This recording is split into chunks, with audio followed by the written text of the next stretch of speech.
নমস্কার বন্ধুগণ। আমি আজকের আবার চলে এলাম আমার গল্পের ঝুলি নিয়ে। আশা করি তোমরা এখন বুঝতেই পারছো আমি তোমাদেরকে কিসের গল্প বলবো। হ্যাঁ, ঠিকই ধরেছ।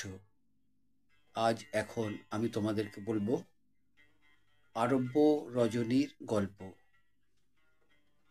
এর আগের পর্বে আমি তোমাদেরকে শুনিয়েছি এক গৃহস্থ ও তাহার সুখপক্ষীর কাহিনী। সেই গল্পে সুখপক্ষীর কি অবস্থা হয়েছিল তোমরা নিশ্চয়ই মনে রেখেছ। ও, কি বলছো, মনে রাখতে পারোনি? ঠিক আছে ঠিক আছে, আমি আছি তো। আমি আগের পর্বের গল্পের খানিকটা তোমাদেরকে মনে করিয়ে দিই, তাহলে তোমাদের অবশ্যই মনে পড়ে যাবে। এক গৃহস্থের সুন্দরী স্ত্রী ছিল। তিনি যখন বাণিজ্যের উদ্দেশ্যে বাইরে যাচ্ছিলেন, তখন তিনি তার স্ত্রীকে দেখাশোনার জন্য একটি সুখ পাখিকে এনে রেখেছিলেন। সেই সুখ পাখি সেই গৃহস্থকে সমস্ত সত্য কথা বলতো, কিন্তু গৃহস্থ তা বিশ্বাস করেনি। একদিন তাকে তার সেই খাঁচা থেকে বের করে মাটিতে আছাড় দিয়েছিল। সেই আঘাতে পাখি মারা গিয়েছিল। কিন্তু পাখি মারা যাবার পর সেই গৃহস্থ তার এক পরিচারিকার কাছে তার স্ত্রী সম্বন্ধে সমস্ত সত্যি কথা জানতে পারল। কারণ সেই পরিচারিকা প্রমাণ করে দিয়েছিল বা তাকে দেখিয়ে দিয়েছিল। সেই গৃহস্থ স্বচক্ষে দেখলেন যে সেই সুখ পাখি তাকে যা বলেছিল সবই সত্য, কিন্তু তার এক বর্ণ মিথ্যা নয়। তখন তিনি সেই পাখির জন্য কেঁদে ফেললেন যে আমি কি ভুলটাই না করেছি, আমি সেই সুখ পাখিটাকে মেরেই ফেললাম। এই গল্প শোনার পর রাজা জুনান উজিরকে জিজ্ঞাসা করলেন, তুমি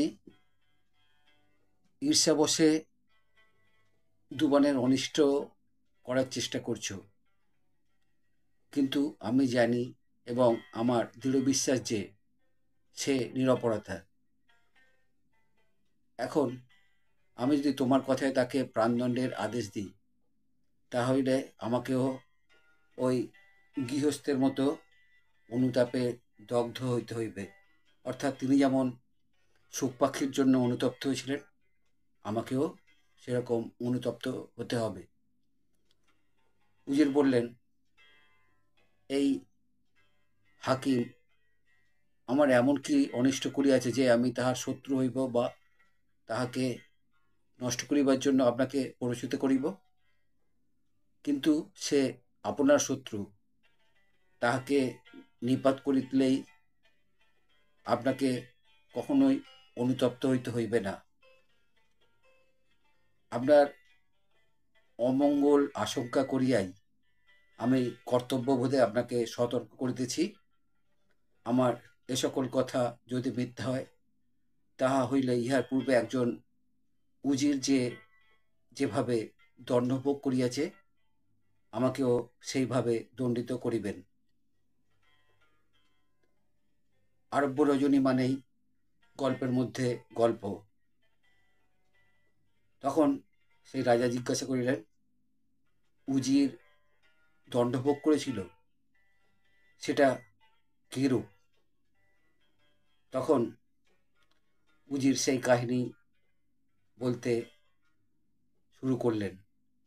আমিও শুরু করলাম আমার সপ্তদশতম গল্প, আরব্য রজনীর গল্প, উজিরের দণ্ডের কাহিনী। হ্যাঁ বন্ধুরা, তোমরা এখন শুনছো উজিরের দণ্ডের কাহিনী। এসো। সিন্ধিবাদ নামে রাজার একটিমাত্র পুত্র ছিল। তিনি অতিশয় মৃগয়াসক্ত ছিলেন। উজিরের উপর আদেশ ছিল, রাজকুমার যেখানে যাইবেন উজিরও তাহার সঙ্গে যাইবেন। একদিন কুমার মৃগয়ার্থ বহির্গত হইলেন। উজিরও তাহার সঙ্গে চলিলেন। তাহারা কিছুদূর অগ্রসর হইলে এক মৃগ তাহাদের নেত্রপথে পতিত হইল। রাজকুমার উজিরের কথায় সেই মৃগকে সরাহত করিবার জন্য তাহার পশ্চাৎ ধাবিত হইলেন। অনুচরবর্গ পশ্চাতে পড়িয়া রহিল। এইভাবে কিছুদূর অগ্রসর হইবার পর মৃগ সহসা গভীর জঙ্গলে অদৃশ্য হইয়া গেল। এই গহন বনে পথভ্রান্ত হইবা তিনি ইতস্তত ভ্রমণ করিতেছেন। সেই সময় এমন সময় অদূরে একটি যুবতীকে রোদন করিতে দেখিয়া তিনি অশ্ববল্গা সংযতপূর্বক তাহার পরিচয় জিজ্ঞাসা করিলেন। কামিনী বলিল, আমি কোনো ভারতীয় রাজার কন্যা।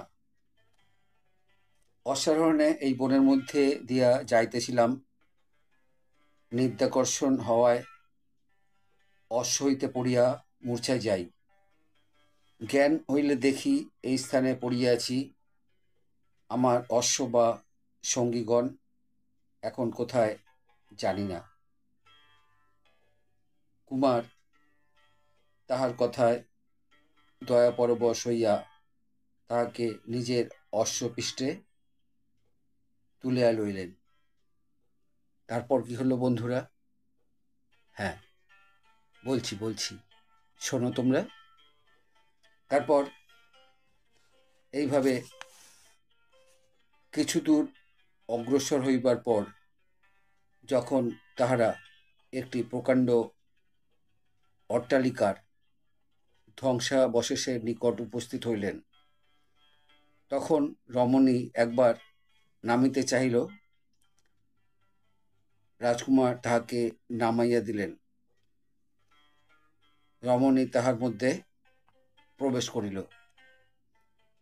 তাহার প্রত্যাগমনের বিলম্ব দেখিয়া রাজকুমার ধীরে ধীরে সেই ভগ্ন অট্টালিকার দ্বারপ্রান্তে উপনীত হইয়া যে কথা শুনিতে পাইলেন তাহাতে ভয়ে তাহার সর্বাঙ্গ কাঁপিয়া উঠিল। রমণী তাহার পুত্রকন্যাগণকে বলিতেছে, বৎসগণ, আজ বড় আনন্দের দিন। আমি তোমাদের জন্য একটি বেশ হৃষ্টপুষ্ট যুবক আনিয়াছি। শিশুরা আহ্লাদে চিৎকার করিয়া উঠিল, কই মা, আমাদের খাবার কই? শীঘ্র আনিয়া দাও, আমরা তাহার মাংসে উদর পূর্ণ করিব। এই কথা শুনিবা মাত্র রাজপুত্র আর সেখানে দাঁড়াইলেন না। ওই রমণী যে নরদেহধারিণী কোনো রাক্ষসী, ইহা বুঝিতে তাহার বিলম্ব হইল না। তিনি ত্বরিত পদে অশ্বের নিকট উপস্থিত হইয়া তাহার পৃষ্ঠে যেমন আরোহণ করিতে যাইবেন, ঠিক সেই সময়ে সেই রমণী তাহার সম্মুখে উপস্থিত হইয়া কহিল, আপনি ভয়ে অমন করিয়া কাঁপিতেছেন কেন? আপনি কে এবং কি জন্যই বা এই গভীর বনে আসিয়াছেন? রাজপুত্র উত্তর করিলেন, আমি কোনো রাজপুত্র, মৃগয়ার্থ বনে আসিয়াছিলাম। আমার একটি শত্রু আছে, সে আমাকে হত্যা করিবার জন্য আমার পশ্চাৎ পশ্চাৎ ঘুরিতেছে। এই কথা শুনিয়া রমণী কহিল, আপনি যদি শত্রু ভয়ে কাতর হইয়া থাকেন, ঈশ্বরের নিকট সাহায্য প্রার্থনা করুন, তিনি আপনাকে উদ্ধার করিবেন। এই কথা শুনিয়া রাজকুমার ঊর্ধ্ব মুখে যুক্ত করে কহিলেন, হে সর্বশক্তিমান আল্লাহ, আমাকে আমার শত্রু হস্ত হইতে রক্ষা করুন। রমণী এই কথা শুনিবা মাত্র কোথায় অদৃশ্য হইয়া গেল। এদিকে রাজপুত্র পিতার নিকট উপস্থিত হইয়া তাহাকে সকল কথা বলিলেন। রাজা দণ্ডেই সেই কৃতজ্ঞ উজিরের প্রাণদণ্ডের আদেশ দিলেন। শেষ হলো আমার আজকের আরব্য রজনী গল্পের ৭৫তম পর্বের অংশ, যে অংশে আমি তোমাদের শোনালাম উজিরের দণ্ডের কাহিনী। অবশ্য এখন রাজা, উজির, গৃহস্থ যেই গল্প বলুক না কেন, আসল গল্প সেই দুনিয়ার জাদি এবং শাহজাদির গল্প। দেখা যাক এর পরের পর্বে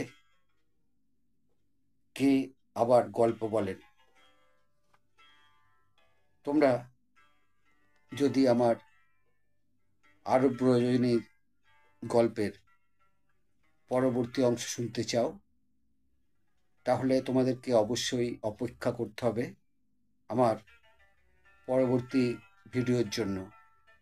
তবে বন্ধুগণ, আমার আজকের ভিডিও যদি তোমাদের ভালো লাগে, তাহলে আমার চ্যানেলে এসে লাইক, শেয়ার, কমেন্ট করবে। আমার চ্যানেলে নতুন বন্ধু হলে চ্যানেলটি সাবস্ক্রাইব করবে এবং নতুন পুরানো সব বন্ধুর কাছেই আমার একান্ত অনুরোধ, আমার চ্যানেলের বেল আইকনটা অন করে রাখবে। তাহলে আমার পাঠানো সমস্ত প্রোগ্রাম খুব সহজেই তোমরা শুনতে পাবে, কারণ খুব সহজেই তোমাদের কাছে আমার পাঠানো সমস্ত গল্প, সমস্ত ভিডিও পৌঁছে যাবে। খুব ভালো থেকো বন্ধুরা, আমার চ্যানেলে থেকো, আমার ভিডিও তোমাদের সঙ্গে রেখো। বিদায় বন্ধু, নমস্কার।